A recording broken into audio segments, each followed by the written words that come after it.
आवास योजना को नहीं बड़ अपडेट। पीएम आवास योजना पंजीकरण करेलेनी 24 लाख रु अधिक लोक। 30 तारीख में मिल 50,000 घर। ता पूर्व वीडियोटी को गोटे लाइक करूँ, शेयर कर सब्सक्राइब कर बेल आइकन को प्रेस करूँ, जहाँफल जेकोसी नुआ नुआ अपडेट आपण मैंने आम चैनल माध्यम सर्वप्रथम पाइपर। देरी नक चलतु खबर पर नजर पकाइबा। 30 तारीख में मिल 50,000 घर, जो बर्तमान सुधा 24,22,771 जन पीएम आवास योजना पंजीकरण कर सारी। सेहीपरि पीएम आवास सर्वे अधिकारी को पंचायत राज मंत्री कड़ा चेतावनी देइछन्ति। जदि कौनसी योग्य हिताधिकारी बाद पड़ती तेबे दृढ़ कार्यानुष्ठान नियाजिबो नै चेतावनी देइछन्ति मंत्री।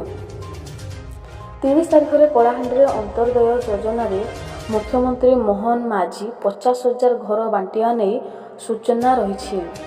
सूचना अनुसार मार्च 31 सुधा हिताधिकारी तालिका विभाग को दिज्व। जदि पंचायत एवं ब्लॉक स्तर केउठी भी अभियोग आसे तेबे सेठाकार विभागीय अधिकारी अभियोग करथिबा व्यक्ति पाखरे पहुंचबे एवं समस्यार समाधान करिवे बोली कहिसंती।